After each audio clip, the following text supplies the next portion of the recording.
Please come up front, please, and sit on the dais.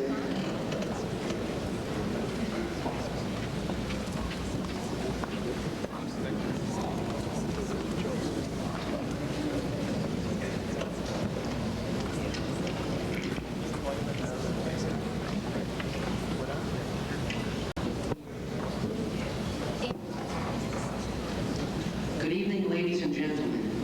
As chairman for this evening of tribute and celebration in honor of Rabbi and Mrs. Lowenbraun, Muriel and I would like to extend a hearty welcome to all of you. With all the fuss that's being made over the Bar Mitzvah anniversary, I must confess I can hardly wait to see how extravagant their silver anniversary of NCSY is going to be, Yetz Hashem. For the past 13 years, Itchy and Miriam have dedicated their koach, time, and hearts to our youth.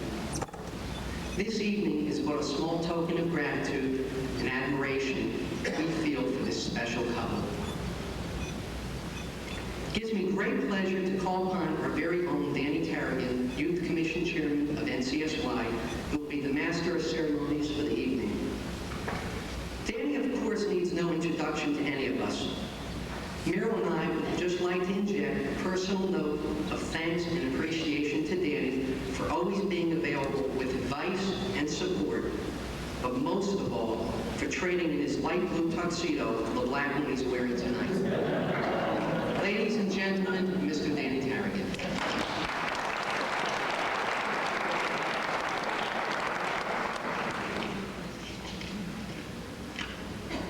First of all, I'd like to welcome you all here this evening.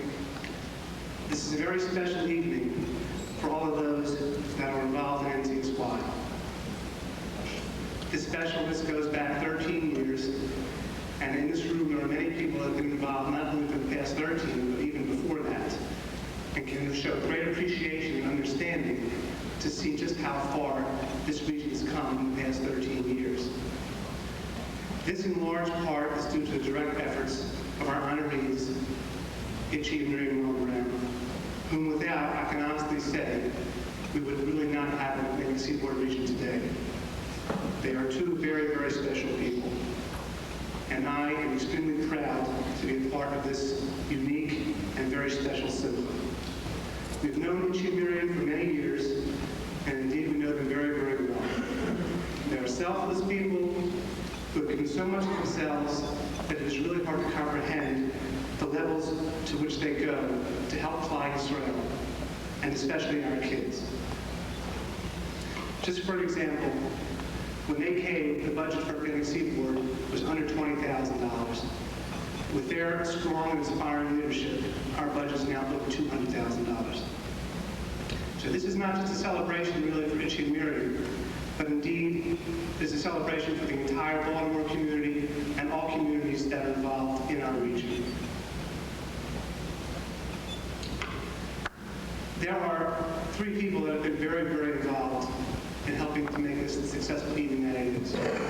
Number one, I'd like to give a very personal thanks to Mrs. Eleanor Ashman, who is our Director of Development for NCSY.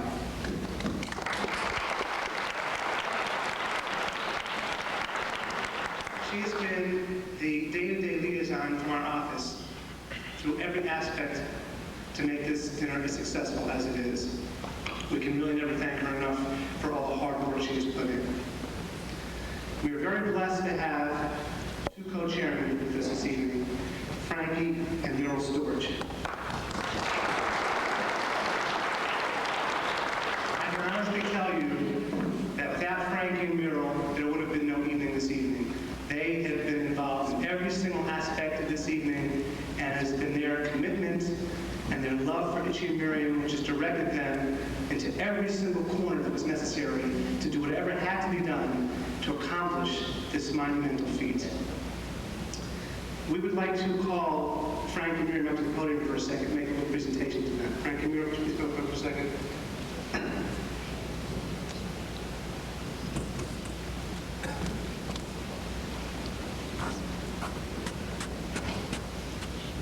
First of all, we know that Meryl is very much into candy. Any kind of candy, she's not particular really. So we wanted to give her a small presentation of a little candy that'll keep her going until the next time we can get her to run an event for us.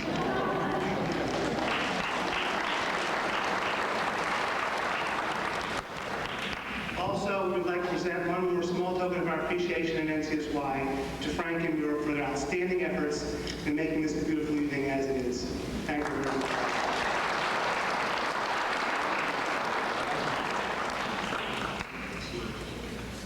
I would just also like to read something very short.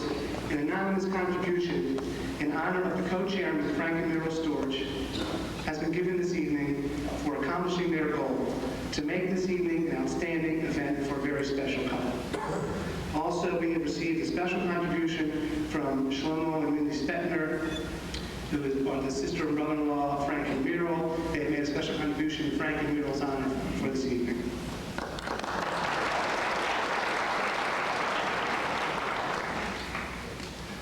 Our first speaker for the evening really needs no introduction. He's Rabbi Beth, who is the Executive Vice President of the Union of Orthodox Jewish Congregations of America. Rabbi Stolper is a very unique individual. Without question, he is the godfather of NCSY throughout the entire country. It was his vision and his sight many years ago that enabled countless thousands and thousands of young individuals to get involved with Torah true Judaism. He's a man who we have looked up to with great respect and great leadership. He is a person who has written numerous books and articles that have been published, and he is a person who is very, very much in touch with every aspect of Judaism throughout not only America, but throughout the entire world. He is a man who really knows where Yiddishkeit is at and where it needs to go. And look forward, if Yirtzeh Hashem, for many years to come, to his leadership in taking us to reach our goals. So I think this over.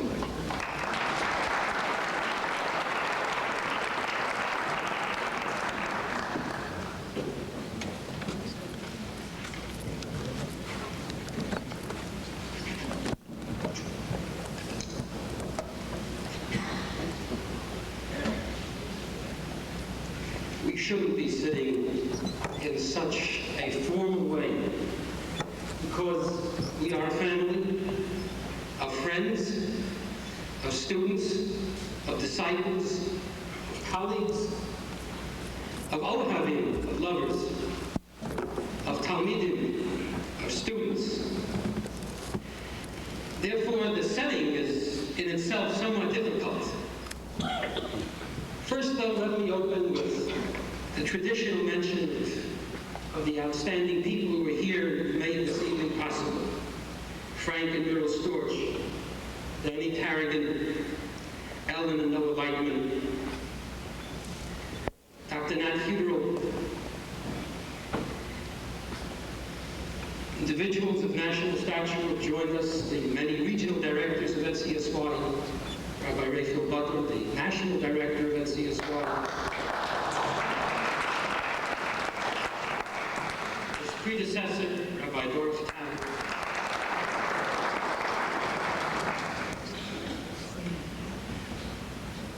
and all of you, when one begins to mention names, it is somewhat dangerous. But we are here to honor Itchy and Miriam Lowenbraun, Rabbi Lowenbraun Shlita.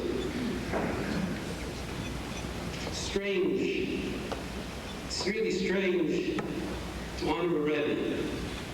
Who ever heard of a Rebbe receiving an honor, a dinner, a plaque, a mention? You know, we American Jews are so suffused with honors. So much of our communal work is built upon the giving of honors to people who deserve the honor, sometimes to people who do not deserve the honor. There is, one might say, in the American Jewish community, an inflation of the giving of honors. And one must know how to draw the line, be'mayim l'mayim, being covered l'cover. After all, when we, the average American Jewish organization, a yeshiva, a mikvah, a synagogue, a national movement, give an honor at a dinner, very often the individual who is receiving the honor, so taught my Rosh Yeshiva, Rabbi Yitzhak Hudner, ha'omer davar b'shem omro. The one who is receiving the honor is receiving it, after all, from whom? From friends, from colleagues, from others, from other individuals who are bestowing the honor. And in a sense, this individual is dependent upon the others for the honor. It is their recognition. It is their esteem whom he sees. And because he depends upon their granting the honor, he is, in a sense, like a child who is sitting at his father's table and who is being supported by his father. An individual who receives his sustenance, who receives his support, who receives his goodness from his father. Now, in actuality, one who receives support from his father generally is, by definition, a katan. He is a minor. He is a person who is a recipient, who is dependent. A person who is a katan, who is a dependent, is not really a person who is receiving honor. It is difficult to understand that as honor.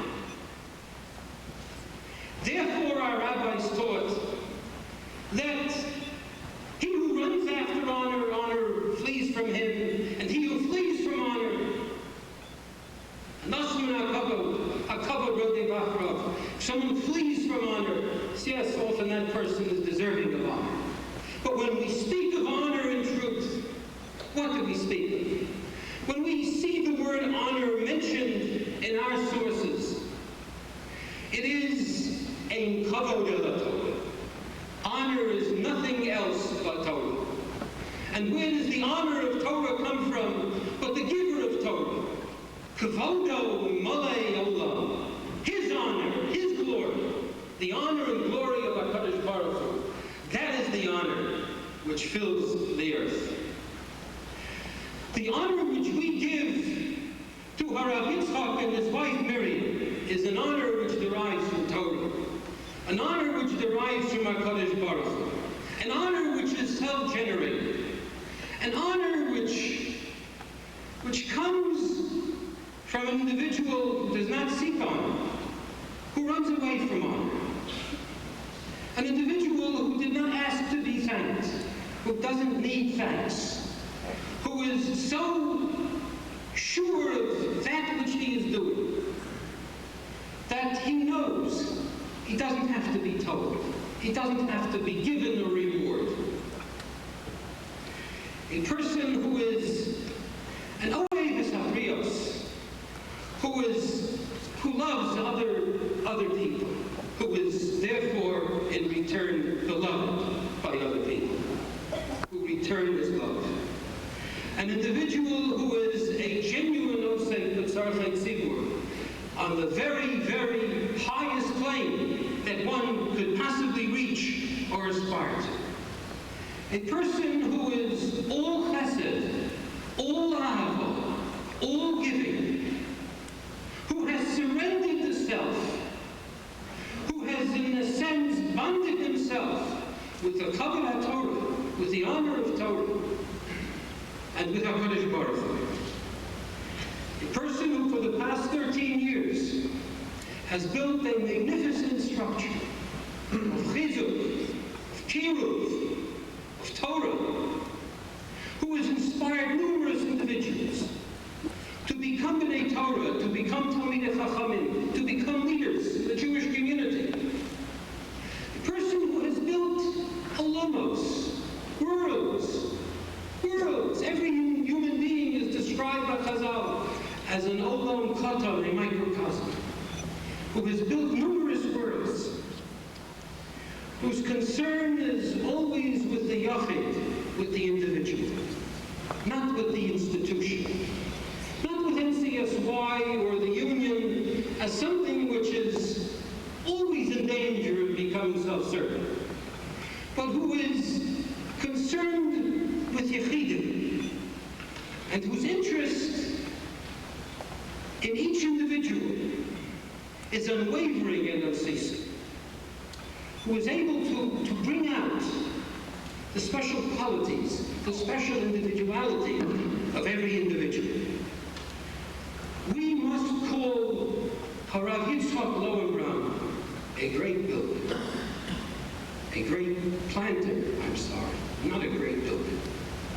There are two types of people in this world. There are builders. There are individuals who build buildings, who build institutions. And there are planters. A builder assembles materials. If he wants the building to be built quickly, yes, it is possible for him to pressure the workers so that the building will be built more quickly. A planter requires infinite patience. A planter must see potential. What does a planter see? But a seed, a seedling. Plants the seed, nurtures the seed, waters it, prunes it, protects it from its enemies, watches it grow, watches how as it grows, keeps the weeds away from it, places it in the sunlight. Rabbi Lowenbraun must be described as a great planter, an individual whose concern is with individuals. And so many of you have come here today to give him honor, to acknowledge the tov which he has done for you, the hakaras hatov. I don't want to mention names, But I was at the wedding a few years ago of two individuals who are in this room, who are well known to all of you. If I even mentioned the yeshivas they attend, you would be able to identify them. I won't. Each of them, a senior individual, a senior Talmud, an accomplished Talmud Chacham. Each an individual who came from a background in which there was no Torah. Each a seedling of Harav Yitzchak and his Rebbetzin Miriam. I chanced to overhear a conversation at the wedding of one of them. They met on the way to the Badeket, and they embraced each other. They probably don't even know that I overheard the conversation. And one said to the other, would you have believed 10 years ago that you would be you and I would be me? A chassan. Be a yeshivish chassan. Filled with rabbanim. And the other looked at the chassan and said, no, I never would have believed it. But Baruch Hashem, how wonderful it is. These are the fruits of the planting of Harav Yitzchak and of Miriam, whose house is pasuach l'rvocha, whose house is open wide, whose home is filled with aniyim, with those who are in need of spiritual sustenance, of spiritual nourishment. Individuals who have made the service of Hashem, the service of Torah, the service of His people, their life's work, at great self-sacrifice, with much selflessness, always filled with love, always emulating their mishpacha, creating the Hasidic tish, the family table filled with friends, filled with students, sometimes filled with utter strangers, always with an aura of malchus, of majesty, always with a levitikite, always with a sense of optimism, always with the joy of Yiddishkeit, the joy of Chassidus, the majesty and regalness of the Rebbe. Rabbi Yitzchak, you are indeed not only the Rebbe of your Talmidim, you are the Dean and the Rebbe of the regional directors of NCSY and the Orthodox Union. You are a sterling example to all of us. You are a person to whom we look for encouragement, for strength. It may not seem that way to you, but that is the truth, because we are quite aware of your qualities.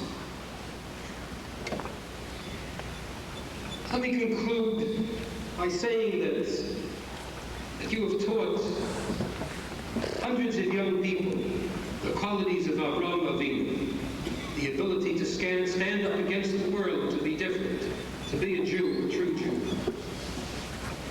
You have taught them to be a Yaakov, who struggled against his brothers, against the entire world, and who prevailed. You have, during these 13 years, been a dreamer. You have been a Yosef, a Baal HaChalomos, a master of your dreams. But I think it is most true that you are Kishmo Kenhu, you are a Yitzchak. You have had the qualities of Yitzchak, the ability to bring sacrifices was the first quality of Yitzchak. And the second quality of Yitzchak was the ability to sink wells, lachpar boros, to sink wells of Torah, to see the desert, the dry land, the area in which there was no tree, no fruit, no sustenance, no lushness, but to know, as Yitzchak Avinu knew, that in that desert, if one would dig, if one would make the effort, if one would bring the sacrifices, one could find water. You have been in truth the chofer boros mayim, ve'ein mayim el Torah. He who found, who had the faith to find sources of water in the desert when no one else believed they were there. And you have built this magnificent structure of Atlantic Seaboard NCSY Orthodox Union. You have brought forth magnificent fruits, wonderful payros, mishpachos, individuals. You have transformed a community. You have transformed a city. We are all in your debt. What more can we say to you? But that which our Kodesh Baruch Hu said to Avraham Avinu, Scharcha Harbe Me'od. At National Convention, I read something from the Zohar, which praises the accomplishments of he who works with kiruv. I will not read it again, but this bracha ends with these words. The Shekhinah asks for such an individual. And at that moment, the Shekhinah signals an angel to bring the image of that individual who has brought others closer to Torah.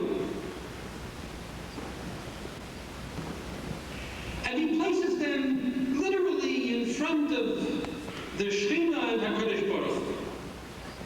And then Hashem signals to 4 camps on high to take the image of this individual.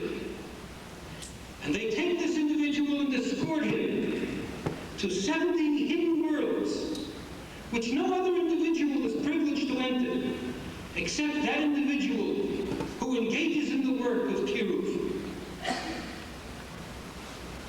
And the Zohar concludes with the words that would people know the amount of benefit and reward that is received by such an individual who brings others who have been distant from Torah close to Torah, they would become involved with that effort with such enthusiasm, greater than the pursuit of life itself.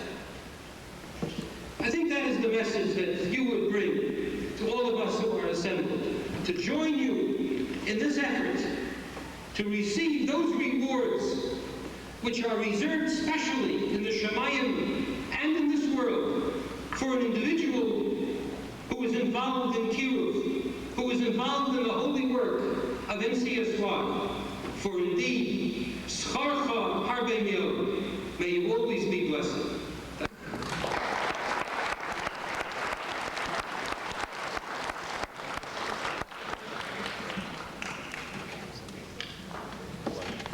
Our next speaker is Rabbi Baruch Lanner.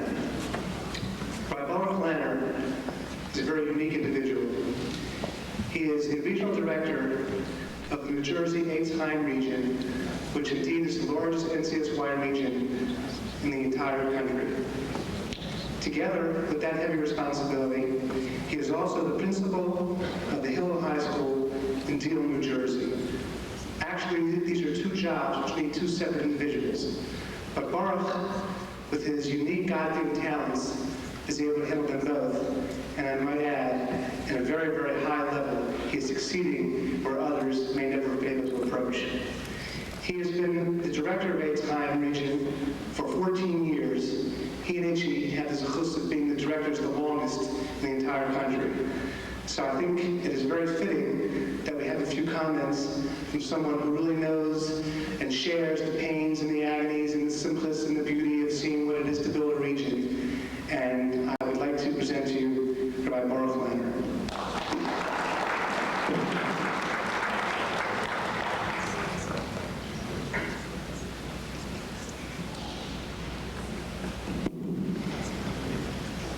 Mr. Chairman, Mr. Co-Chairman, guests of honor, Mrs. Guest of Honor.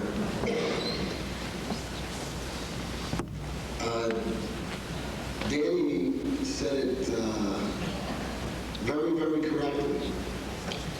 I'm up here not so much for myself, and also as a representative, I believe, of all the other regional directors. David Orlowski, who came down, the other regional directors, the distinguished national director of NCSY, Rabbi Butler. And in a way, I'm very flattered that Rabbi Lowenbraun allowed me to assume this honor. The Gemara tells us that the most central figure, one of the most central figures of Judaism, the figure of the Kohen Gadol, the high priest. The Gemara discussing how one assumed the position of becoming a high priest. The Gemara elaborates the three ways that one became the high priest. The first way was through the Shemen HaMishcha. This meant that the Kohen Gadol, or the candidate Kohen Gadol, would be anointed with pure oil. And the oil would be placed on his forehead, and this consecration would endow him with the Kedusha and enable him to assume the position of being the Kohen Gadol. Then the Gemara speaks of a second way in which the Kohen Gadol was consecrated. That of Ribui Begodim, where other Kohanim and elders would place clothing on the candidate. They would take the unique clothing of the high priest and place it upon the candidate, thereby consecrating him and elevating him to the position of the Kahuna Gadol. And finally, the Gemara Yuma tells us, on certain circumstances and certain occasions, if neither of these two modes of ascendancy were possible, and you had to appoint a Kohen Gadol, let the candidate pick up the knife and let him rise to the occasion. Avodaso mechanchaso, and his work, his toil, that itself will consecrate him for the Kahuna Gadol. An individual, and perhaps the Gemara should be seen also on this level, and the Gemara is referring to various ways in which an individual becomes destined for greatness. The first way is symbolized by the pure oil being placed on his forehead. Some people are great dint of personal characteristics, gifts that were given to them by God, talents which they possess in greater quantity and quality than other people. In sports, some people assume greatness because they have more natural ability. In science, I remember in school, I was a physics major. I remember sitting up evenings at night, working over problems in celestial mechanics. It took me 6 and 7 and 8 hours. I remember there was this one problem, I was up for 2 days, I have to confess. The problem wasn't so esoteric. It was about a cockroach crawling out of a bowl. Took me 2 days to figure out how long a cockroach crawls out of a bowl. Yes, that's the thing. Other people sat and looked at the same physics problem, and by a gift of intuition, they saw right away which equations to write down, where the solution lies, and they spent about 25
Lowenbraun was blessed with being able to attend one of the foremost yeshivas in this country.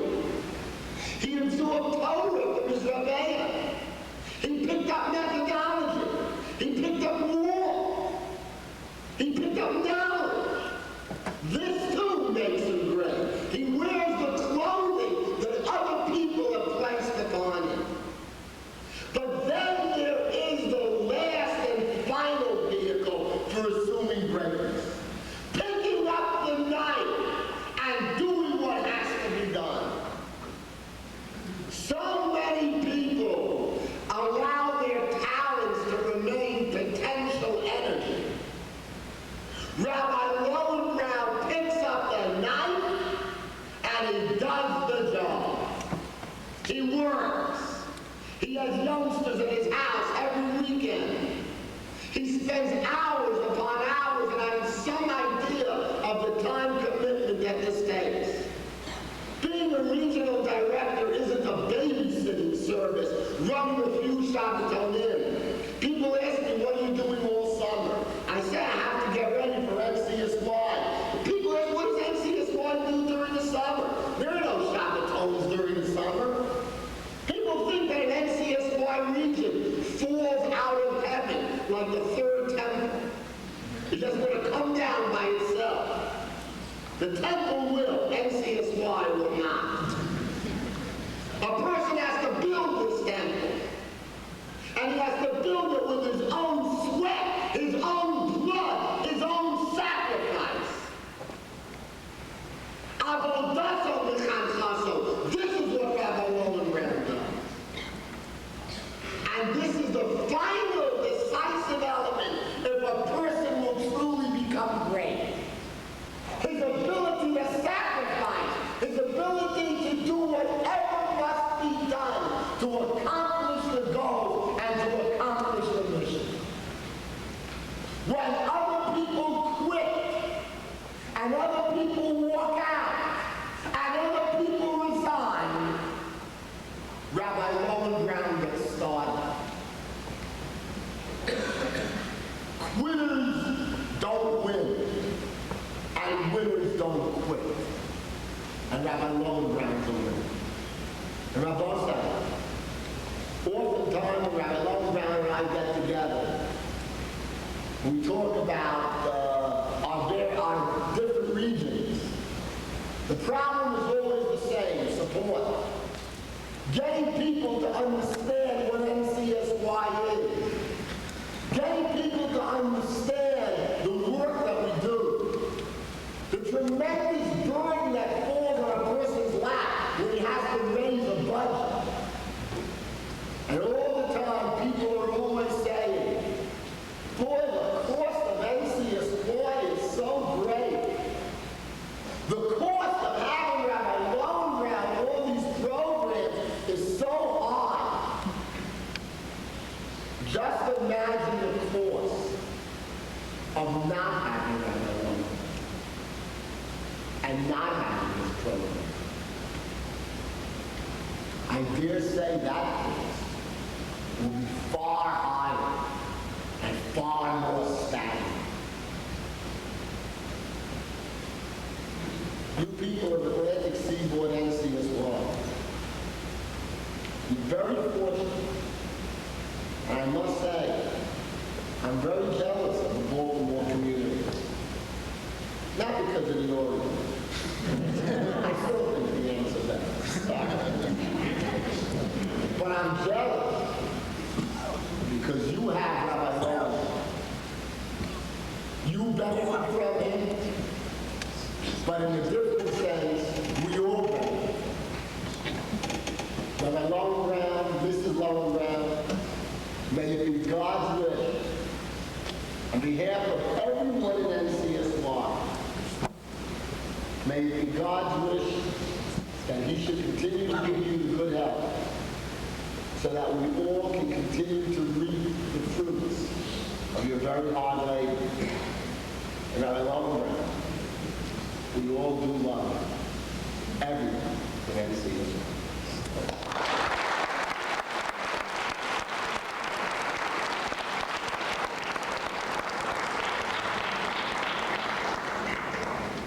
Before we have our third and last speaker for this part of the program, I'd like to just announce that upon the completion of Rabbi Torsky, Dr. Torsky's speech, the men will be davening mincha, and we will then adjourn into the Saturday auditorium for dinner.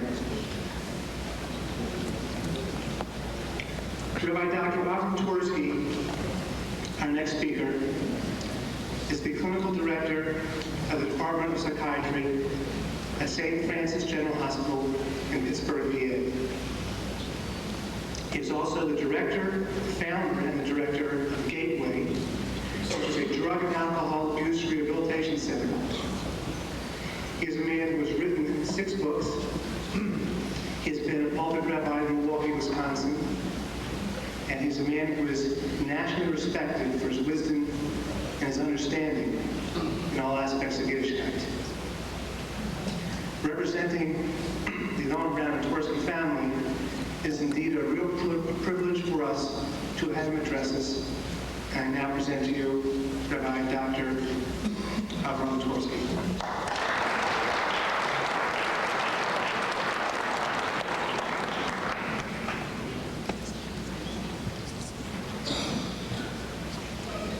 Thank you, Mr. Chairman, rabbis, guests, honorees. It is certainly my pleasure to represent the Mishpocha,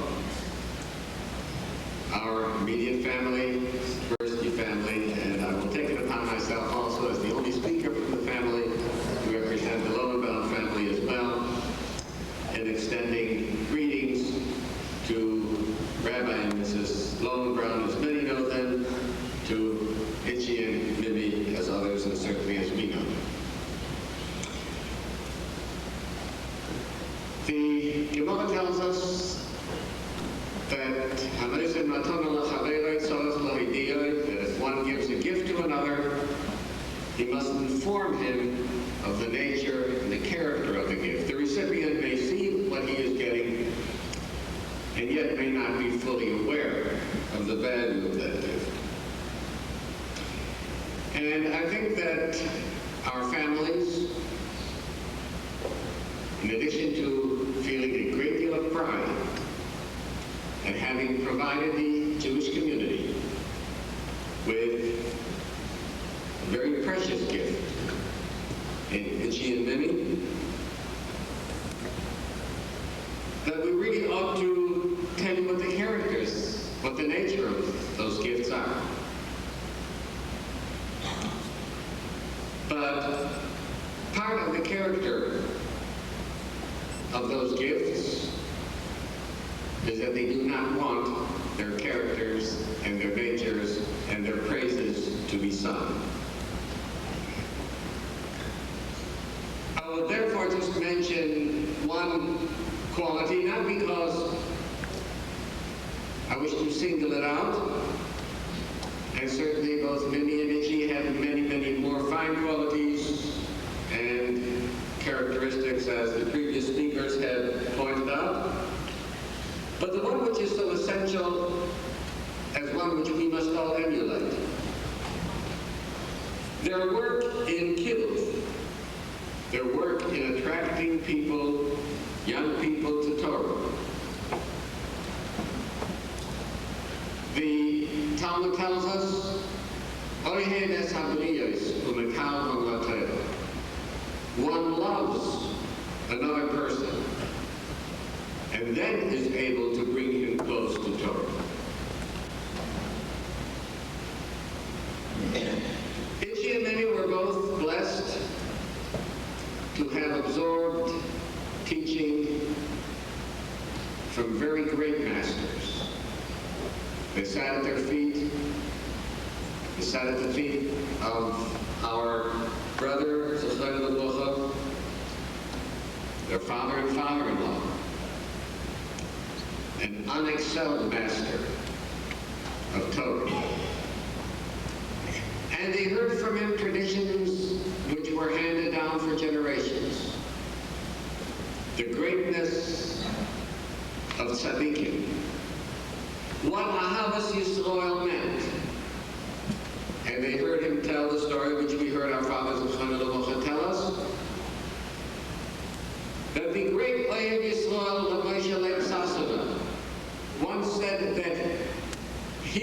learned true Ahavas Yisrael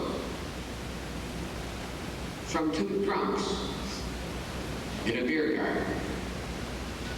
And then one day he was passing by a tavern, and he heard the singing and the revelry going on, and then there were two people there, two men well into their cups. And one was crying to the other and professing his love for him, and he said, "Stepan, I love you." And the other one said, "Igor, it's not true. You do not love me." And the other one, drunk, was crying into his beer, "But I do love you. I swear I love you." Protested, "You do not love me." "But Stepan, I swear to you, I love you with all my heart." Igor says, "Well, then if you do love me, tell me what are my wants. Tell me what are my needs. Tell me where I am hurting. Tell me where I am lacking." And Moshe Leib said, this is where he learned Ahavas Yisrael. Ahavas Yisrael means to be sensitive, to feel what the needs of the other person are. And this is where Itcha and Mimi have been so superlative in their Ahavas Yisrael, and why they are succeeding in their work of Mekabel Latela, of bringing people close to Torah.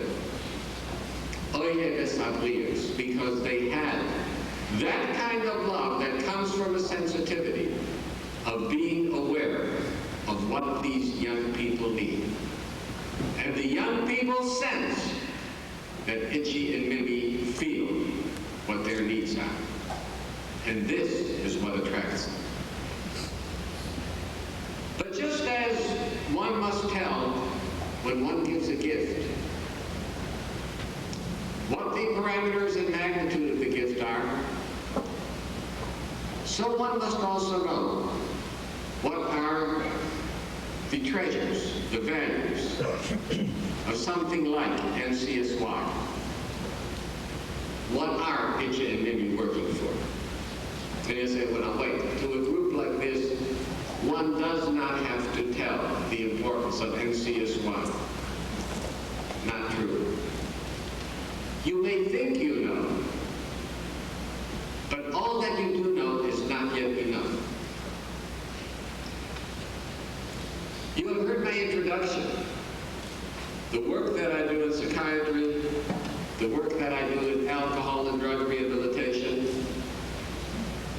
a kind of work which brings people to me with multitudes of problems, multitudes of problems. To some of these, we would think that our youth, Jewish youth, is immune. After all, first of all, forget about alcohol. Shekel is a goy, everybody knows that. Not true.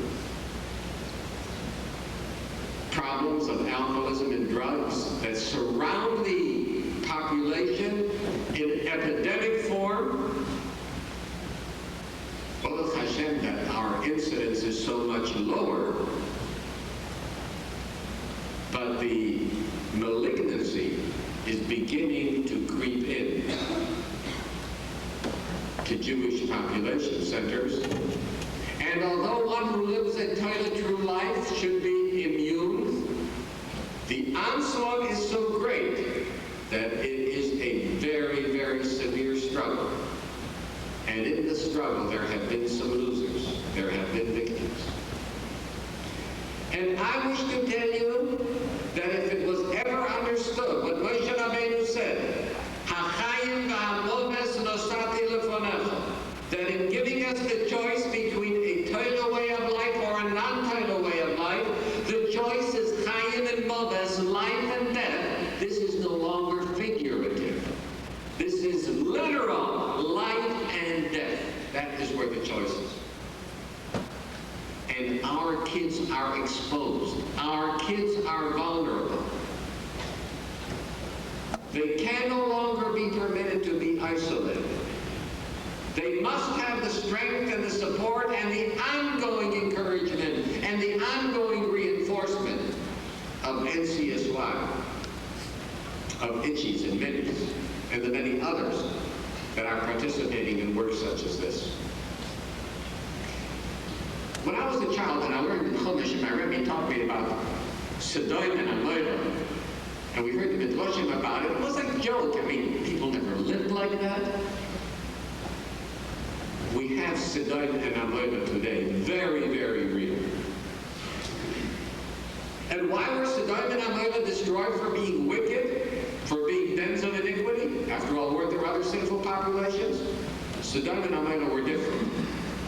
The sins, the demoralization, the corruptness was codified into law. That's different. When there is corruption, when there is morality, that's happened ever since Cain and Hevel, that there's been crime and injustice. But to have a system of civilization based on corruption and morality, to have 9 men of Helm sitting at the top of the country's Supreme Court and pronouncing what is the law of the nation, and telling a nation a 14-year-old child can be given contraceptives without consent, without informing their parents. Don't pay attention to what your parents' values are. Their values don't count. Do as you like. This is the law of the land. That's the constitutional law. And in this environment, within these borders, we are raising our children. That is Seaboard and Avodah. And within an environment such as this, we cannot do it alone. Our strongest families within us, with our strongest traditions and strongest ties, cannot do it alone. We need the support of NCSY.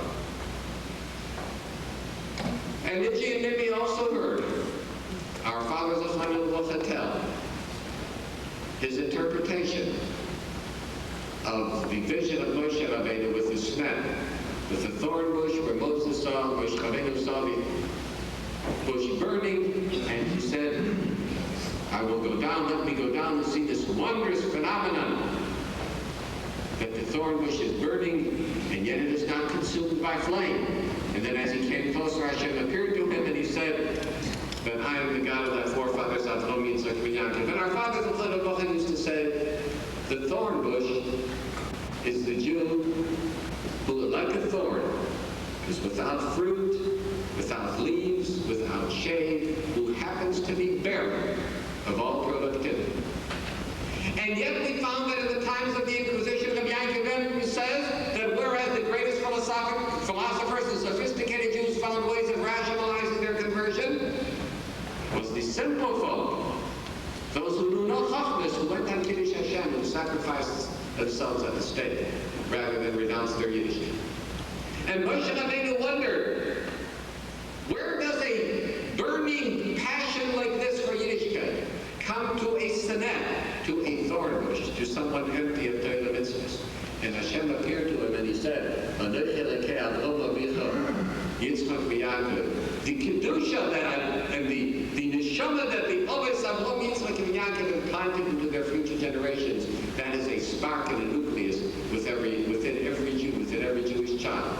It is only waiting there to be stimulated, to be fanned into a flame which will go far in time and space in providing its illumination. And Itchy and Mimi know that within every Jewish child, wherever he comes from, the Jewish neshama within him is that of Avraham, Yitzchak, and Yaakov. It is there. It is simply waiting to be nurtured, increased, revealed, to blossom into the flame of Yiddishkeit. And so, from our families, Lowenbraun and the Tversky families, we are proud to share this evening with all of you and with the many who should be here, many of our here in spirit, the entire Jewish community that have benefited and will continue to benefit from the untiring and devoted efforts of Itchy and Mimi. May the Rabbi Shalom give you the courage, the support, the ability to continue Mechayel and Choyel and your Avodas HaKodesh, that we continue to see a great deal of Machas in you, and you continue to see a great deal of Machas in all of your efforts and ventures. Mazel tov.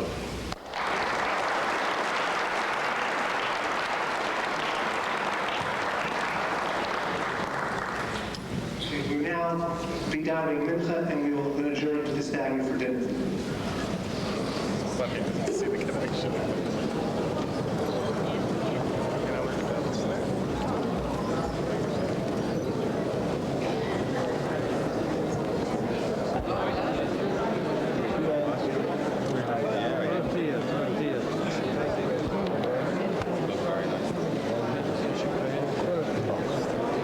I just have one question.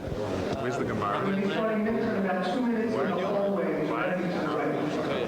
Which stop? Okay,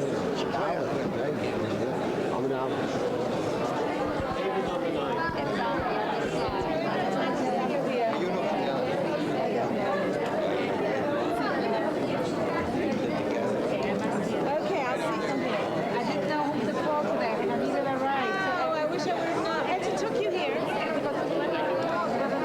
think you must be in the step. I don't know.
Fantastic. Let's talk about Rabbi Lowenbraun. What do we miss?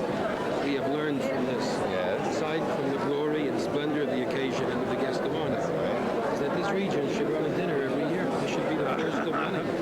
I don't know if that should be on the plate, Rabbi. Because it will do a great deal toward helping build its Hard to bring people successful out. record. If you have some people come. So then, instead of having one honoree, we'll have 5 or 6 prominent honorees. We have 16 And tables. we'll Great have idea. Great idea. a nice group of 400 or 500 people, and it'll be good. World leader here. Mazel Tov, Rabbi and Mrs. Lowenbraun, Itchy and Miriam, and on your bar mitzvah year with NCSY. We're very fortunate to have such a special couple, and we wish you only the best. And of course to my children, Meryl and Frank, for an unusual job. I couldn't hear what you said. Congratulations, I should have said. Congratulations, Frank and Meryl, for a beautiful job. Well done. And also to Ellie, who did a superb job. I just think our city is very fortunate to have such a person and to have such a family there to help us out. And Mazel Tov to the people who who initiated this. Brown is doing very, very good. Hold on. I think that Rabbi Lowenbraun is doing very, very nicely in Baltimore, and we wish him continued success. Mazel tov to him and his wife. Well, Mazel tov from Shmuel David and Yanti Sigel. Continue being matzliach in the wonderful work you're doing. I'm coming from New York, but in a big city like New York, I haven't found anyone like Itche and Mimi with so much tiresome work that they do for the organization. Rabbi and Mrs. Lowenbraun do wonderful work for the community, and they have saved so many Jewish souls. We wish them all the success in the world. I'd like to propose a toast. To Itchy and Miriam. I remember many years ago, it must be 13 years ago, I was sitting in the Ner Yisrael Beis Medrash with Itchy, and Itchy said to me, "I don't know if I can do it." Itchy, you did it. L'chaim, mazel tov. Eli, you said you're right. You probably can. You said you're right. You probably can. You don't remember that. You don't remember that. I remember that. He says, But I have that. Good wine. It's a good wine. see, he said he couldn't do it. Is it kosher? I don't know you. Yeah, Itchy. What you should have done was you couldn't do it as good as me. And I wish congratulations and the best. I wish the best in the future. That's all.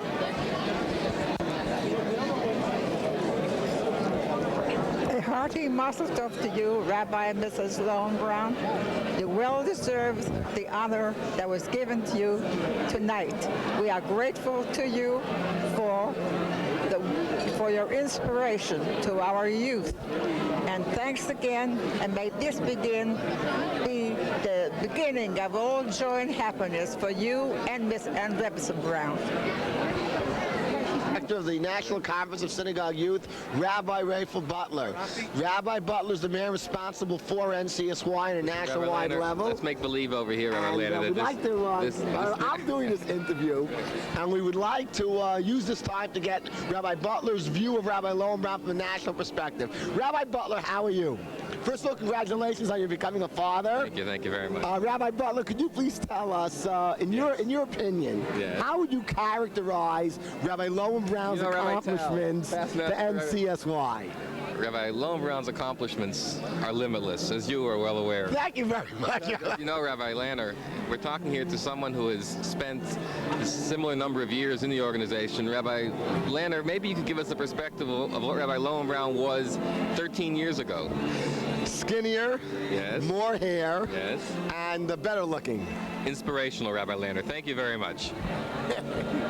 Happy to be here tonight to pay tribute to Rabbi Yitzchok, and he has done a most outstanding job in bringing people closer to Yiddishkeit.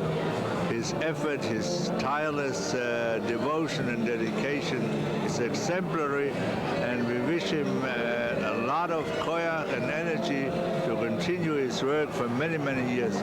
Rabbi Lowenbraun and Mrs. Lowenbraun, the very best to both of you. Rabbi Lowenbraun is one of the outstanding leaders of the American Orthodox community.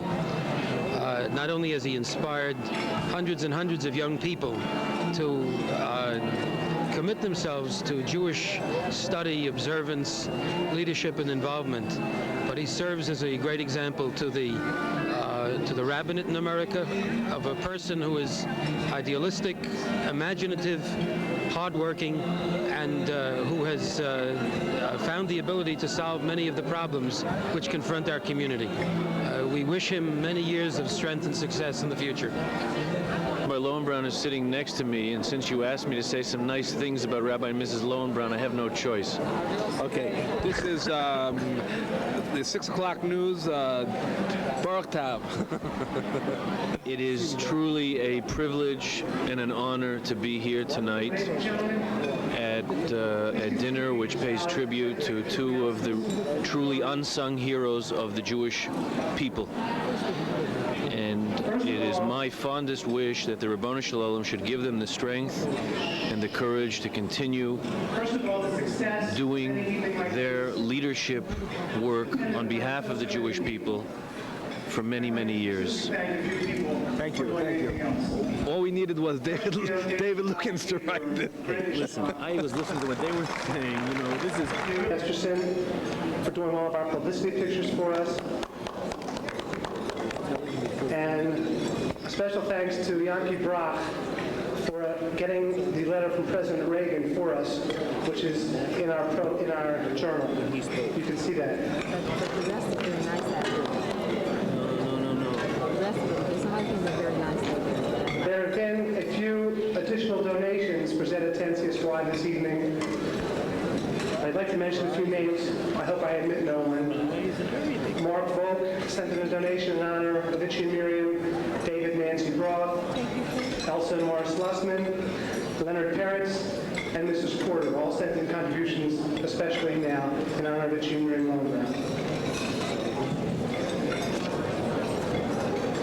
In honor of this evening, Mrs. Hannah Storch has made a very special contribution in honor of her children, and she's especially appreciative of all the hard work they did, especially since this is the first affair that Frank and Muriel have ever done. And I have to admit, they really surpassed all of our expectations. They did a beautiful and magnificent job.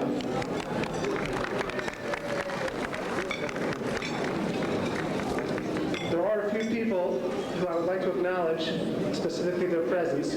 We have many very special people here. I cannot acknowledge them all. First, I'd like to acknowledge the presence of Rabbi Herman Neuberger of Ner Israel, who made a great effort in coming from New York, from a chasana, to join us this evening. We're very appreciative of his attendance.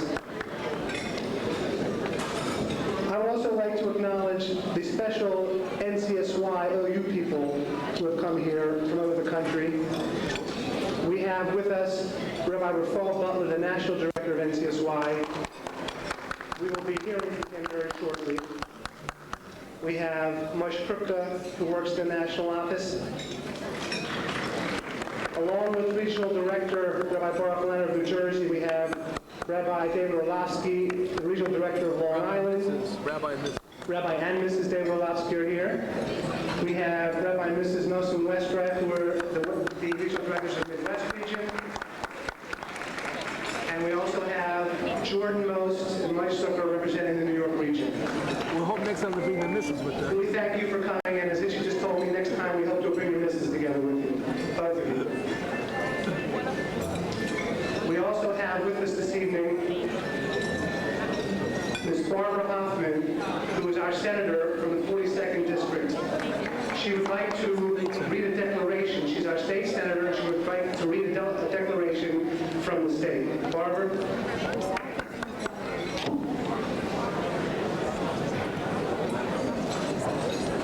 Thank you very much. If Rabbi and Mrs. Lowenbraun would just come up so I can present this to you. You'll have to excuse me. Before I present this, I'd just like to say a word about why I'm so pleased to be here, and I think particularly because this is a team effort. This award cannot go to Rabbi Lowenbraun himself, it has to go to him along with his wife Miriam. Because when you open your home, Rabbi, to the students, it is because of Miriam that they're made welcome. True. So it gives me great pleasure to present this resolution. This is a Senate of Maryland resolution. Be it hereby known to all that the Senate of Maryland offers its sincerest congratulations to Rabbi Yitzchak and Mrs. Miriam Lowenbraun in recognition of their selfless and tireless efforts to instill in Jewish youth pride for traditional Jewish values and observance. The entire membership extends best wishes on this memorable occasion and directs this resolution be presented on this 4th day of July, 1985. Melvin Steinberg, President of the Senate, Barbara Hoffman, sponsor. Thank you very much. I appreciate you being here. I'll get started dressing around it, so you take it with you. Okay, boy. We have to get together. I told, right. Your mission, your love of Yiddishkeit, and your Ahavas Yisrael have had a marked impact on the strength of the Jewish community. You have been active and creative and innovative and an inspiration to numerous youths and adults. May you be blessed with life's joys and simchas, and may you continue to reap success from your labors. It has been my privilege to know you and work with you. Cordially, Shoshana Carden.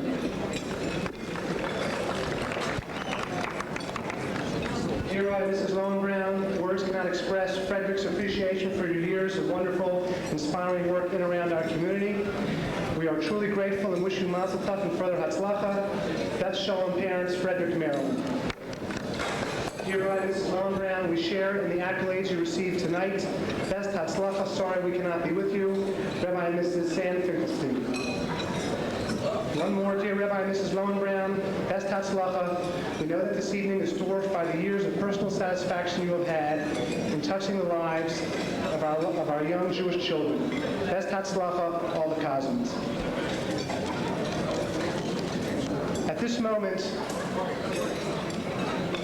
we have a special treat. We have with us this evening Rabbi Rafal Butler, the National Director of NCSY.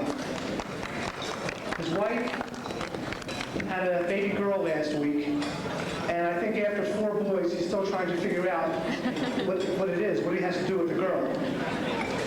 He did not know if he would be able to make it this evening, but Baruch Hashem, he was able to find the time among his great many pressures, and he has joined us, and we're very appreciative of his presence here.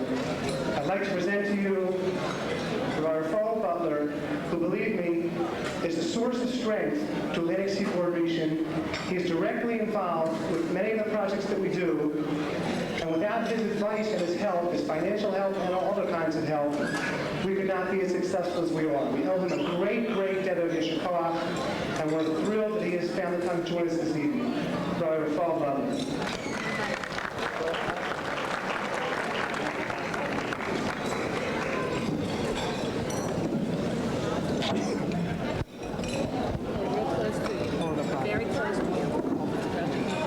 Thank you very much, Danny. If I can have your attention for just one moment.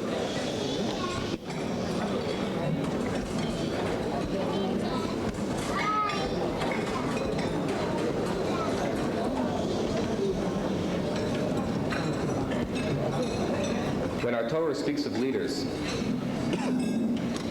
one of the first that comes to mind is Moshe Rabbeinu. And if you look in the Torah, the first instance in which Moshe is mentioned upon maturity, the Torah states, "Vayigdal Moshe b'sochecha vayar b'sivlosam." Moshe grew up among his brethren, and he saw in their hardships. The commentaries question why the Torah says Vayar b'sivlosam. He saw in their hardships. It should have said Vayar es sivlosam. He saw their hardships.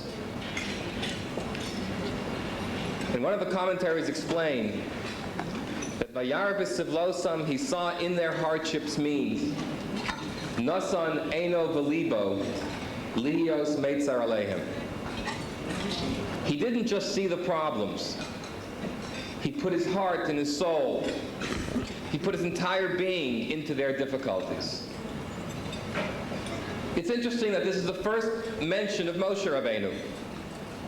We don't know if he's eloquent, we don't know if he's handsome, we don't know if he's dynamic, we don't know if he's creative, but we know that he's a Baal Hergesh. He's a caring, compassionate individual. And he is, in fact, the dynamic leader of Klal Yisrael. My friends, this evening,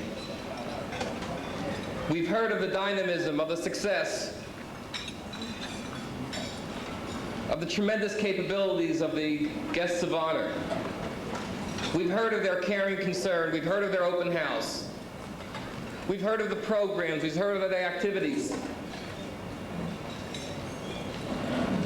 What we should focus in on, however, is their care for that individual as Nasan eino v'libo, showing that caring, concern, and compassion for each individual NCSYer.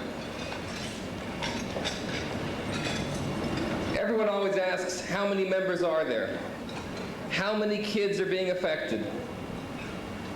How many came to this Shabbaton or this program or this activity? Chazal are teaching us that while numbers are important, of paramount importance is what is being accomplished.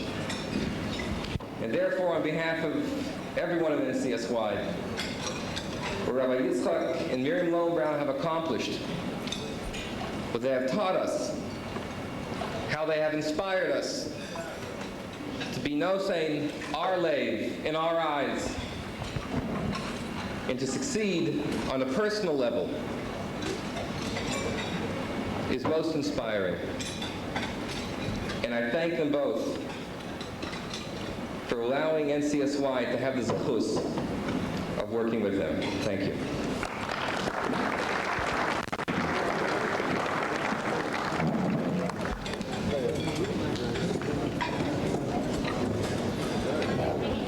You ready? Everyone, you ready?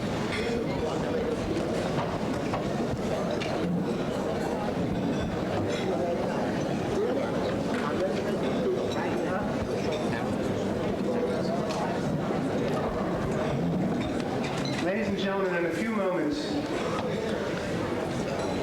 we are going to offer to you a slide presentation called NCSY. This presentation represents truly what NCSY means, because NCSY is really kids. With all the difficulties, with all the fundraising burdens, with every other difficulty that's involved, still the greatest feeling that one can have is when one walks into a Shabbaton or any event and sees the faces and the eyes of our kids.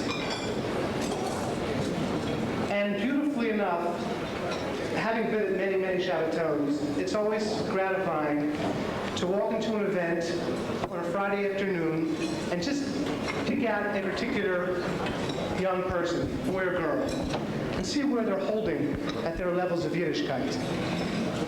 And to watch the progress of that person throughout the entire Shabbaton. At the beginning, if the person doesn't have experience in NCSY, the boy or girl maybe is bashful to dance. It doesn't seem like it's the right thing to do. After all, boys one circle, girls another circle. It's strange to their understanding of what dancing is all about. And the whole idea of a Shabbos atmosphere is very strange, and they really have a hard time understanding it. But then when you see the Shabbos progress, and all of a sudden that young boy or girl gets on the outside of a circle and just sees what's going on, and listens to the stories, and listens to the Divrei Torah that are presented to him or her. This again is something else. And as the Shabbos begins to ebb away, sometimes we see tears in the eyes of that young boy or girl, tears that they never knew existed before that particular moment. And when they leave the Shabbaton on Sunday, some boys who never wore yarmulkes before may say, I want to wear a yarmulke now. I want to wear tzitzis now. Some girls may say, conscience does mean something to me now. I never really appreciated it before. Let me tell you, that's what it's all about. Because when they walk away from that event, we have accomplished our task. And Ishi and Miriam can really reap in the fruits of their labors. Because we have taken that child from one level of Yiddishkeit and elevated them to a much higher level. So ladies and gentlemen, I direct your attention to the front screens, and we will present to you NCSY.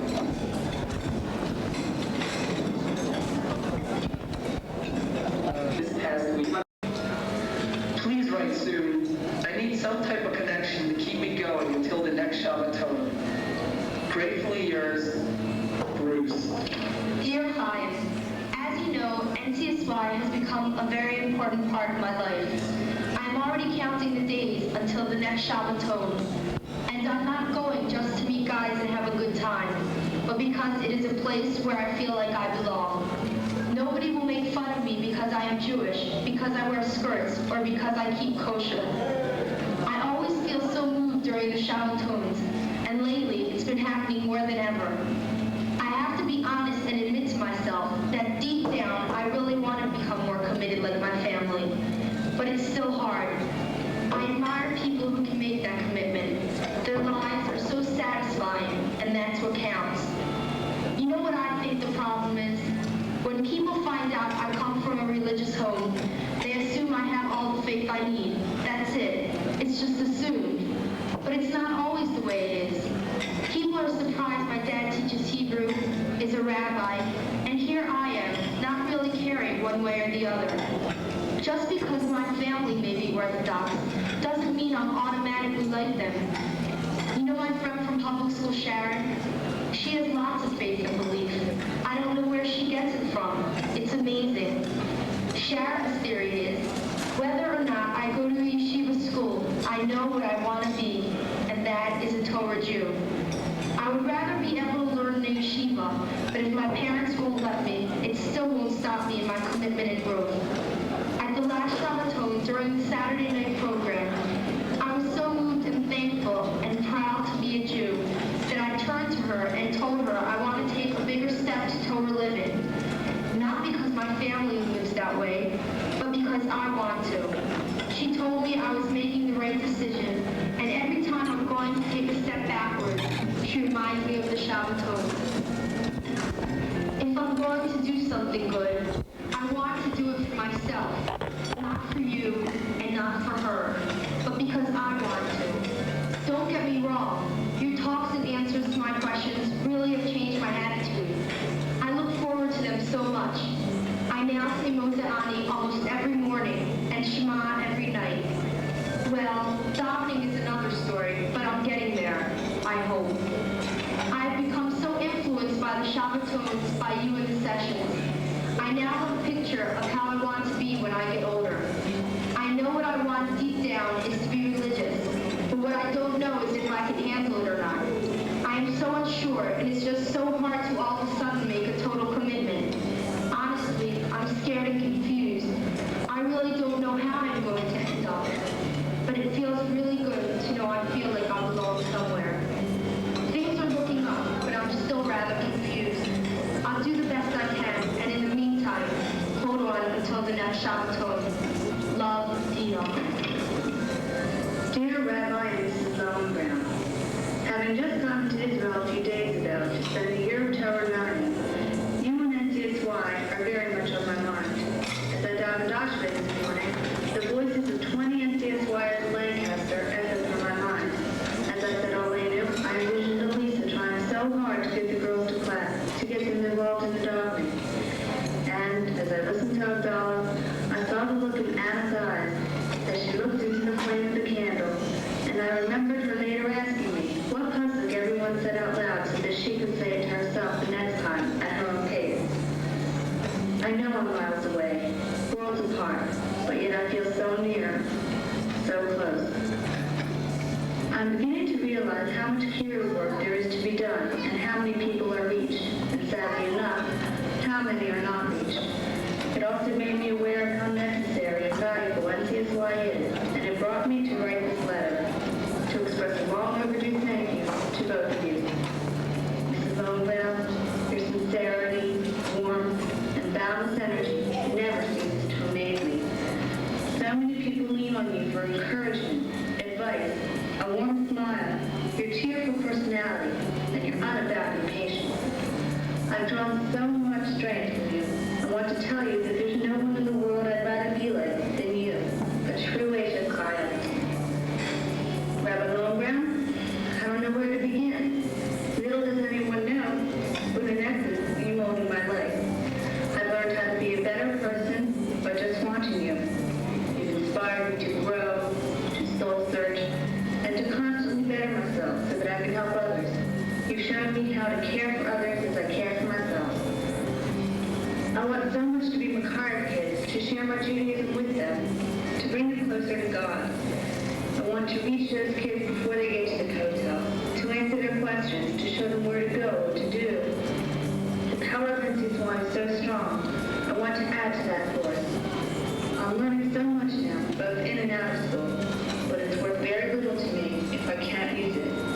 My abode with Hashem is in helping others. I have a great desire to accomplish many great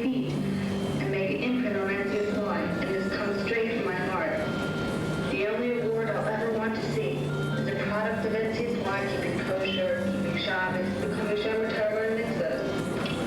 Meanwhile, I'm going to keep learning and maturing and strengthening my commitment to Judaism. But every morning, when saying Ashrei, I'll still hear the voices of 20 NCSY from Lancaster, Mini Shabbaton, and the stronger the voices get, the stronger I'll get. Take care. Kol Tov.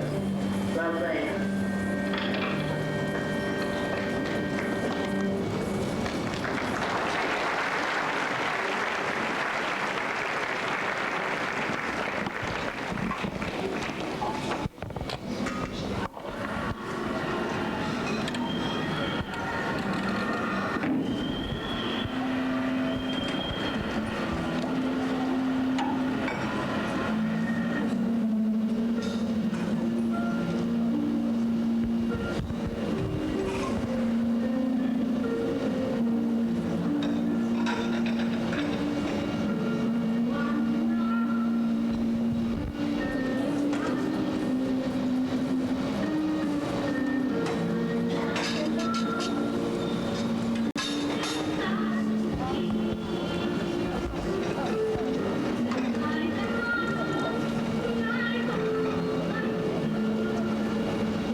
Thank you, Rabbi Lowenbraun. Thank you, Rabbi and Mrs. Lowenbraun.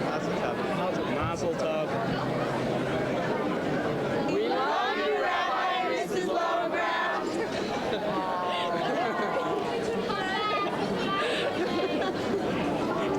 Hi, Rabbi. Thank you, Rabbi and Mrs. Lowenbraun. No, one at a time. Thank you, Rabbi and Mrs. Lowenbraun. One more time. Everything. Just for good luck.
Itchy and Miriam, we toast to you in appreciation for all the good work that you've done for NCSY and for our children and for our community.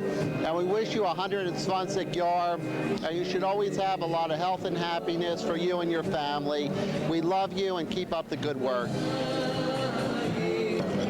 It Itchy, Miriam, what's to be said after all the years, except that we wish you continued success, to continue in the footsteps which you have so far traversed.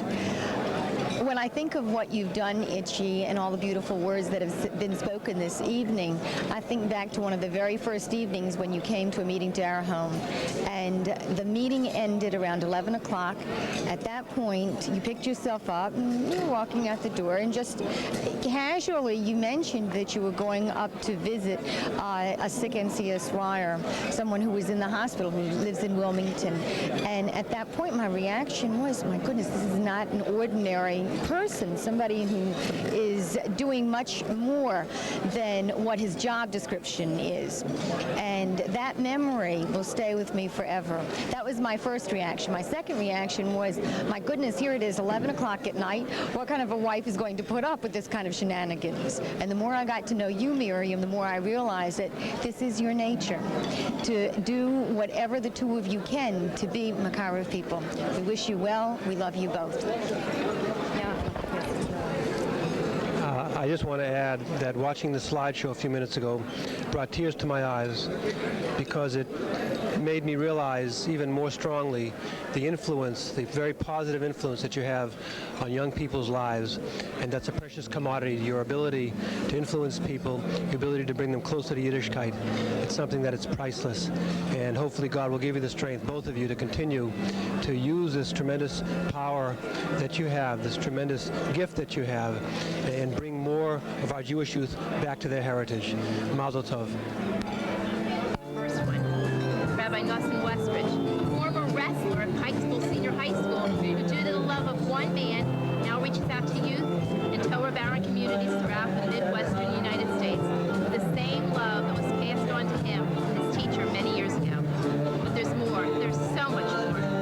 There are the nights of staring at the walls, hoping that the girls who decided not to come to regional convention remember that prom only lasts a night, not a lifetime. There are times when being only $5,000 in debt is good news. I wish these examples were just a few that I need to make a point of. But unfortunately, or fortunately, whichever way you might look at it, the number of problems that occur within a week continuously gnawing at the poor man's soul are countless. Now try to imagine 13 years of this. There's an old Jewish saying that a bad wife is like a leaky faucet. Well, if that's the case, Rabbi, your wife is as beautiful as the Jerusalem sunset in July. To say that her actions are normal would be insulting the effort and love she puts into everything that she does. How many people in this room can say that they have devoted their lives to the spiritual bliss of Avodas Hashem, and they could show the scars to prove it? I don't know of a lady who takes on a daily job, cooks all the meals, mends all the clothes, and still manages to treat each of her children as if they were there solely for her to serve them. As far as I'm concerned, Rebbitzin, you're the epitome of a true Ashes style. The lady the song was meant for. You give me the chutzpah, that overpowering strength which illuminates from your presence alone, to keep on believing in Hashem, to keep on dreaming dreams as difficult as they may seem, all the while being able to have enough koach and emunah to make those dreams reality. You are the reason that not only your husband has been around NCSY for the past 13 years, but the Atlantic Seaboard region has been around for the last 13 years. Rebbitzin, words cannot begin to do justice to your outstanding service for Klal Yisrael, so allow me. Oh, how I wish I could see your face when I finally admit it.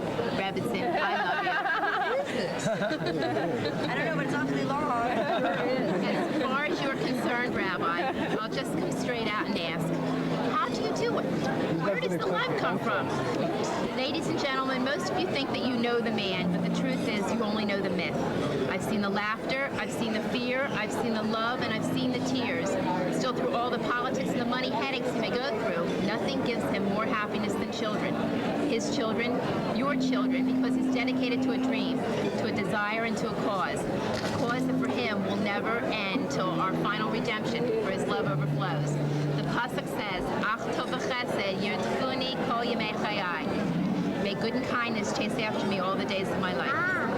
Rabbi, you've taught me so much, I can't even begin to say thank you, so therefore I won't even try. However, you've taught me that you are kindness and you are good, and so therefore Therefore, I hope you'll always be there to chase me all the days of my life. Rabbi, I'll always love you for all that you have given me, and you can be sure that no matter what, Ashrei will always be my home. I hope that the last few minutes can justify my absence, and though I would love to be with you now, the tefillos I will say for you and your well-being by the Kotel and Makomos HaKadoshim will have to suffice. For it is through your inspiration and guidance that I am away in Eretz Yisrael leading an ISS tour. May Hashem watch over you and your family all the days of your life and give you and your wife the strength for another 13 years of returning to Him what He has so graciously gave to you, our children. Make that your children of Israel. May we all be zoched to go Chayil El Chayil, from strength to strength, in our never-ending battle to bring Torah and Hashem back where they belong, with all of us. Thank you. We'll never be able to express my gratitude, so I hope a kiss and a hug will do. I love you both very much. Love forever. Bye.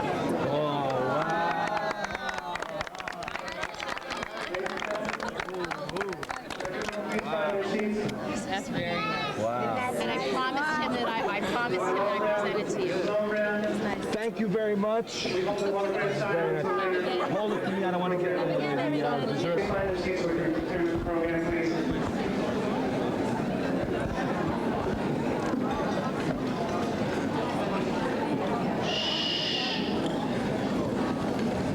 We are indeed privileged to have with us this evening Rabbi Baruch Tal,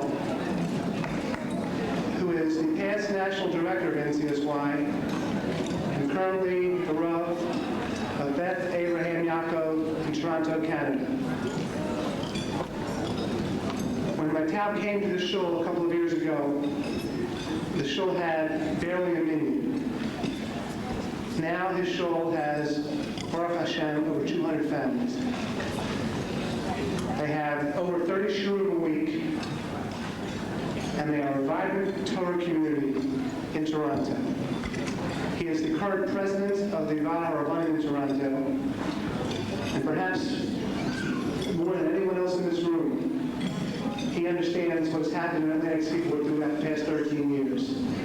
Because it was during his time as national director of NCSY that Ishimiri came on the scene, and he was critically important in their involvement, helping them with the job, helping to create Seaboard, helping to advance our cause. So we're thrilled that he's joined us from Canada, and I'd like to present to you Rabbi Baruch Tal.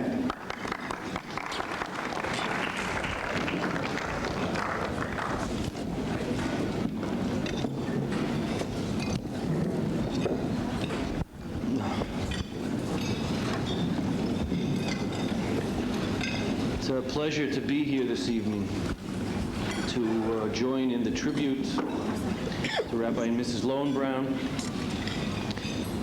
and to have listened to the warmth of the messages that preceded the dinner. There is a story about the Roman period. You can picture the Roman Colosseum. The emperor was sitting in the stands surrounded by all of his people, and it was a great day, something like the 4th of July. They brought the lions out into the middle of the Colosseum, and then they threw the Christians into the ring. And one by one, to the cheering and the yelling and the encouragement of the Roman crowds, the lions devoured the Christians, piece by piece, limb by limb. There was one little fellow left in the Christian section, and they threw him in, and it was obvious to anyone that had Tfiyas Ayin that this was no Christian. This was a Jew. And the crowds were screaming and yelling and egging the lions on, finish him, so we can have our celebration. And the Jewish fellow looked at the lions and he scratched his head a little, pulled his beard, and he banged on the floor and he called the lions over and he whispered into the ears of the lions. And the lions turned around after he finished and they charged out of the Colosseum. They smashed the gates, teared through the streets of Rome, never to be seen again. The Roman Empire was stunned. He stood up, he demanded that they bring this Jew to him immediately. So they brought the Jew over. And the emperor says, "What did you tell those lions? I've never seen anything like it in my life." It's the first time in the history of the Roman Colosseum that the lions, they broke the gates, iron gates, and they ran out through the streets of Rome. What did you say to them? What did you say to those lions after they ate all those Christians for dinner and they were going to eat you? So the Jew looked at him and he said, "I told them that there were going to be speeches after dinner." Okay.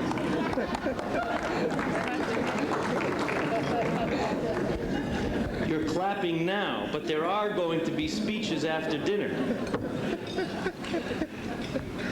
Actually, there's so much discussion about kavod tonight. Rabbi Lowenbraun and Mrs. Lowenbraun, they know all about the kavod of being regional directors in NCSY. It reminds me of the story. I'm sure many of you have had the good fortune to hear the Maggid of Yerushalayim, Harav Shvadron. He was in Toronto recently and he told the story. He was once walking in the streets of Yerushalayim. You know, Yerushalayim is not as advanced as Baltimore or Toronto in terms of the garbage pickup. I assume that Baltimore is a little bit advanced in garbage pickup, but there's no electric garbage trucks or automatic garbage trucks. They have a very simple system. They have a truck with a pile of garbage, and there's two guys that run along the side of the truck and they pick up the garbage on the street. And the chairman, the boss, is on top of this garbage heap on the truck. Proudly stands the head garbage man, and he's got boots up to his knees. And they take the garbage cans and they throw the garbage up to the boss, and he takes the garbage and he puts it down, and with his feet he stamps on the garbage and smashes it down into a smaller pile.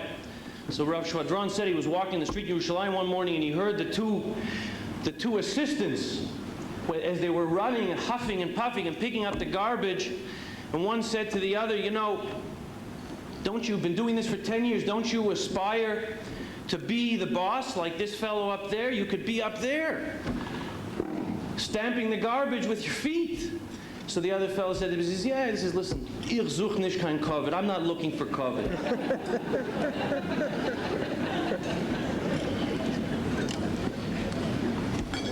There are two seemingly conflicting requests that a Jew makes every morning of the Ribbono Shel Olam with reference to the mitzvah of Talmud Torah. V'harevna Hashem Elokeinu es divrei soroscha b'finu. May you, Hashem, in your infinite wisdom and chesed, see fit to make the words of Torah sweet in our mouths and in the mouths of all Jewish people.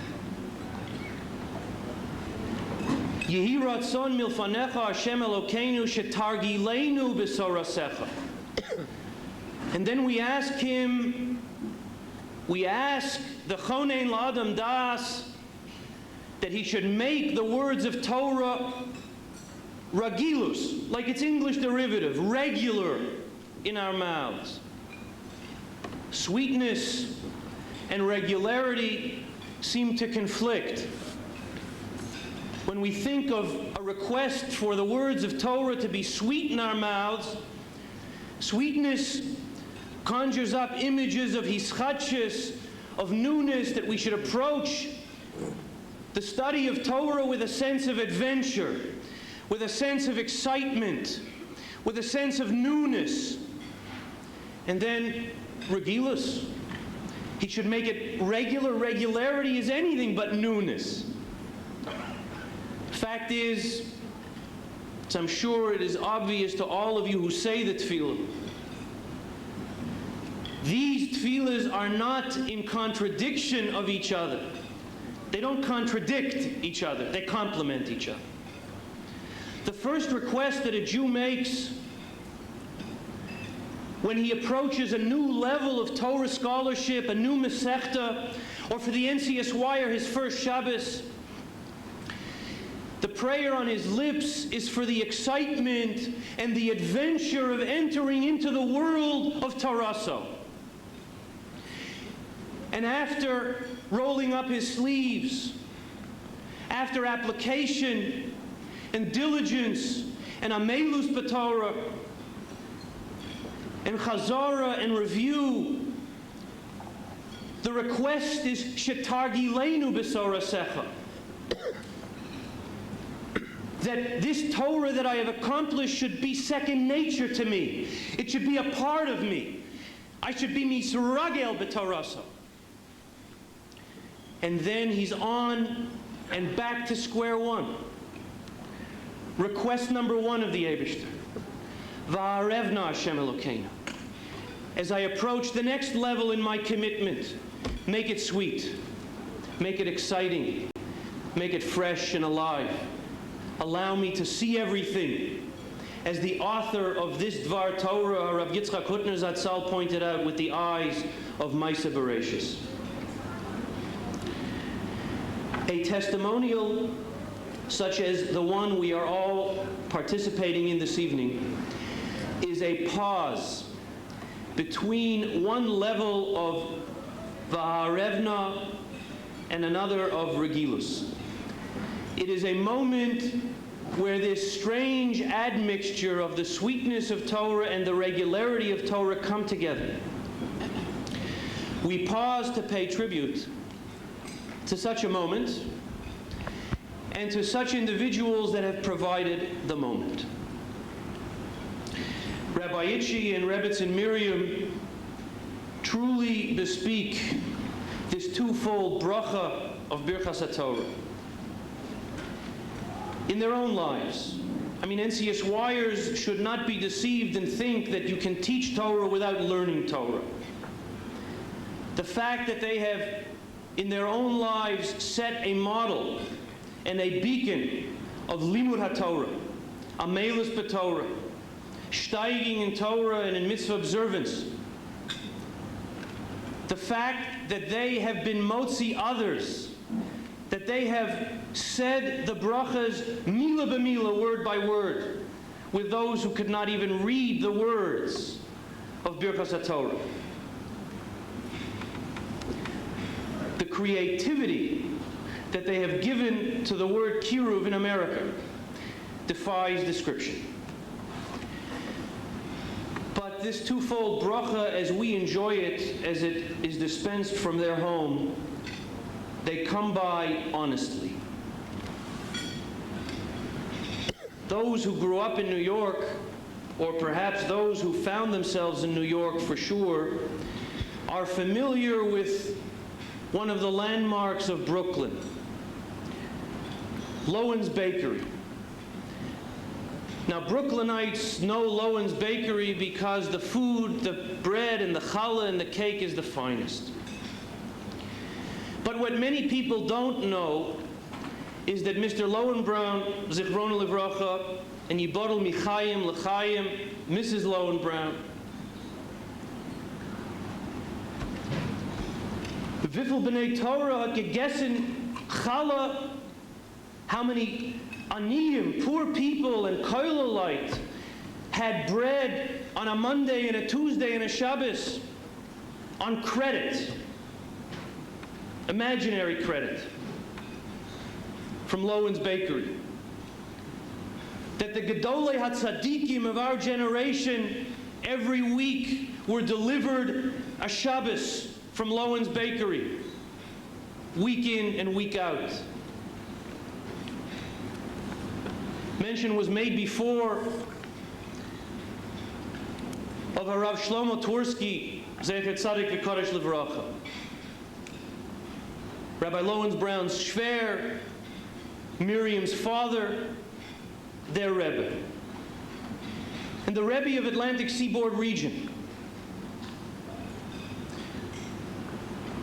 Echad migedolei haposkim, a halachic authority, a thoroughly knowledgeable Jew whose piety was beyond question of the highest level.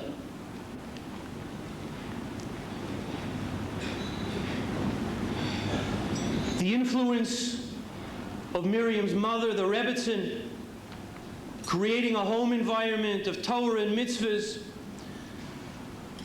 a home environment that she plugged into together with Rabbi Itchy and created for you, for us, for Klal Yisrael. Chachmei HaEmes go to great pains to explain the words of the Zohar that the neshamas of beloved tzaddikim who have gone to the Ribono Shel Olam are present at moments like this. May they continue to be Melitza Yosher for all of Knesset Yisrael. Many of you are not aware of who recommended Rabbi and Mrs. Lowenbraun for the job of regional director. It's not a secret. I came to Baltimore to speak to the revered Gaon, the Baltimore Rosh Hashiva, Rav Ruderman Shlita, soll gesund und stark sein, may he be well, and enjoy many years of fruitful leadership to Klal Yisrael. And I told him that we had a problem. We needed a regional director in Baltimore. And we needed a Ben Torah. We needed someone who understood children, someone whose wife understood the pressures and would share the pressures. The first name he didn't give me a list.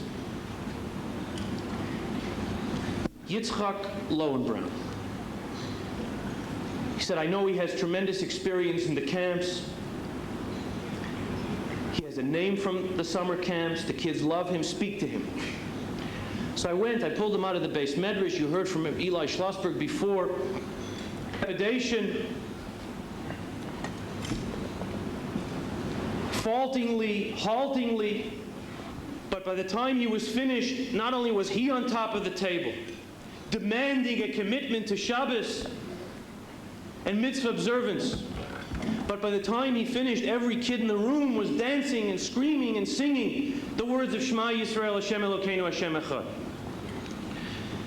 I remember the first time we went to raise money. Money is subtly mentioned at a dinner like this. I remember I came in on the Amtrak and he had made a few appointments, so we went to see a lady. He had never raised any money before. And he made an appointment, he said, with an elderly lady, a lonely lady who lived somewhere in a condominium off of Park Heights. 11 Slade. And we went into the apartment. I went into the apartment. I had to carry him into the apartment. And we sat down, and he just looked at her, and we started talking. And he obviously made an impression on her. And I think she took out a checkbook, she listened very politely, and she wrote her a check, I think, for $1,000 at the time. And he looked at the check, and he jumped up. I tried to pull him down. He jumped up again. He said, I don't know what to tell you. I don't know what to say to you. Thank you very much.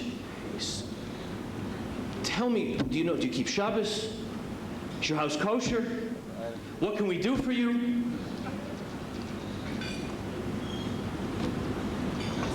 That was the last I saw of this lady. I found out subsequently that Rabbi Lowenbraun was sending on a regular basis NCSYers to visit her. And if I'm not mistaken, she's in the Olam HaEmes. And he called me, I believe, when she was Nifteris. And he had developed a relationship with her. Because NCSY has very little to do with age. Kiruv has very little to do with age. What can be said to the two individuals who are being honored tonight that has not been said? Very little. You know, the Lomdei Daf Yomi here are aware that Daf Yomi is on Daf Lamed Tes in Ksubas. In my shul, I happen to give a shir in Daf Yomi, so I try to stay above the water and stay a blood ahead. On the plane in today, on Daf Mem, you'll get to it tomorrow, there's an interesting Gemara. The Gemara says, after a short discussion, the Gemara concludes the discussion, says we paskin la halacha, we conclude this halachic discussion in favor of the opinion of Rabbi Elazar. And then the Gemara concludes with a very strange comment. The Gemara says, Rav Kori alei de Rabbi Elazar, Tovina de Chakime. Rav called Rabbi Elazar Tovina de Chakime. And Rashi says, what's Tovina de Chakime? Tovina mitargaminan, says Rashi. Tovina mitargaminan ashrei. Rebbe Elazar was the happiest, was ashrei of the Chachamim. I don't mean to be cute. The name of this region is Ashrei region. And if there is a descriptive that defines the personality, the being, the exuberance of Itchy and Miriam, it's happiness. It's Ashrei. Mishenichnas adar marbim besimcha, mishenichnas av memaitin besimcha. We increase simcha when Adar comes, when the month of Purim and Pesach comes. We diminish simcha when Tisha B'Av comes, when the 3 weeks come. We don't eliminate it. We don't do away with it. There has to be an existence, an ongoing existence of simcha through the best of times, through the worst of times. This is Itchy, and this is Mimi. Ashrei. Tovina de Chakime.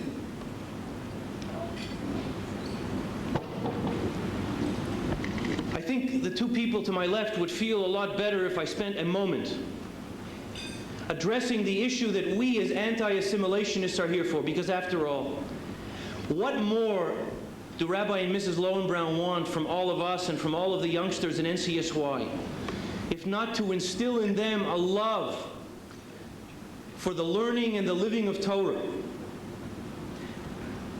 which renders protracted detachment from it painful. There's a lot in the news these days about a psychological phenomenon known as the Stockholm Syndrome. The Stockholm Syndrome simply says that the victim sympathizes, Loshen Nakiya, with the victor. We're living in today. The approach to disciples and Talmidim and students.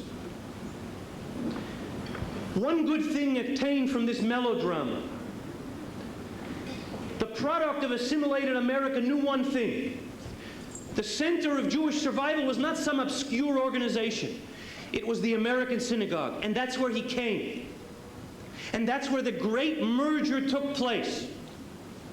The student of the yeshiva, the disciple of the Rebbe, and the searching, assimilated student of the street came together in the American synagogue. They were ready for confrontation, without compromise, without accommodation. And the rest is history. A history in which each and every one of you in this room, we are chapters in this history.